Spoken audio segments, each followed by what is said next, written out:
Hello నమస్తే, నేను journalist YNR. BRS అధినేత కేసీఆర్ ఓటమి తర్వాత రిలీజ్ అయినట్టు కనబడుతోంది. బీసీలకు పెద్దపీట వేశారు పార్లమెంట్ స్థానాలకు సంబంధించి. పార్లమెంట్ ఎన్నికల్లో బీసీలకు గణనీయంగా సీట్లు ఇచ్చింది బీఆర్ఎస్ పార్టీ.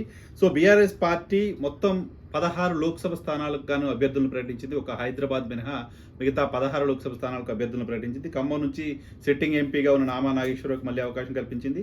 మహబూబాద్ ఎస్టీ స్థానం నుంచి మాలోత్ కవితకు అవకాశం కల్పించారు, సిట్టింగ్ స్థానం. కరీంనగర్ నుంచి బోయినపల్లి వినోద్ కుమార్కి అవకాశం కల్పించారు. పెద్దపల్లి ఎస్సీ రిజర్వ్డ్ స్థానం నుంచి కొప్పుల ఈశ్వర్కి అవకాశం కల్పించారు. మహబూబ్నగర్ నుంచి సిట్టింగ్ ఎంపీ మన్నే శ్రీనివాసరెడ్డికి మళ్ళీ అవకాశం కల్పించారు. చేవేల నుంచి కాసాని జ్ఞానేశ్వర్కి అవకాశం కల్పించారు.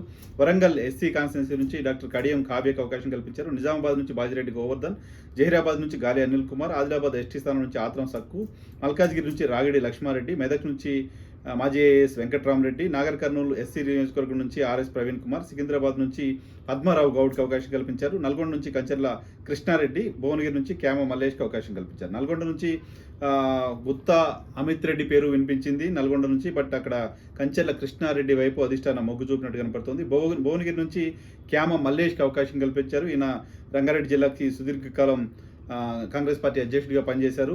గడిచిన ఎన్నికల ముందు 2018 ఎన్నికల ముందు ఆయన కాంగ్రెస్ పార్టీ నుంచి బీఆర్ఎస్ పార్టీలో చేరారు. సో బీఆర్ఎస్ పార్టీ ఇప్పుడు ఎటుకెళ్ళకి ఆయనకు పార్లమెంట్ అభ్యర్థిత్వాన్ని ఇచ్చింది. సో మొత్తంగా వీళ్ళలో 5 బీసీలకు అవకాశం కల్పించారు. రిజర్వ్డ్ స్థానాలు తీసేస్తే 5 మొత్తం 16 స్థానాల్లో 5 రిజర్వ్డ్ స్థానాలను తీసేస్తే 11 స్థానాలు. 11 స్థానాల్లో 5 స్థానాలను బీసీలకు కేటాయించింది. భువనగిరి నుంచి క్యామ మల్లేష్కి అవకాశం కల్పించారు. సికింద్రాబాద్ నుంచి పద్మారావు గౌడ్కి అవకాశం కల్పించారు. అలాగే జహీరాబాద్ నుంచి గాలి అనిల్ కుమార్కి అవకాశం కల్పించారు. నిజామాబాద్ నుంచి బాజిరెడ్డి గోవర్ధన్కి అవకాశం కల్పించారు. సో మొత్తంగా 5 చేవేల నుంచి కాసాని జ్ఞానేశ్వర్ కూడా అవకాశం కల్పించారు. 5 బీసీ నేతలకు అవకాశం కల్పించింది. సో గతంలో ఎప్పుడూ లేని స్థాయిలో ఆల్మోస్ట్ 11 మందిలో 5 బీసీలు అంటే 40% పైగా బీసీలకు అవకాశం కల్పించినట్టు. రిజర్వ్ స్థానాలు తీసేసి జనరల్ స్థానాల్లో 5 బీసీలకు అవకాశం కల్పించడం బీఆర్ఎస్ పార్టీ తీసుకున్న ఒక కీలకమైన నిర్ణయంగా చూడవచ్చు.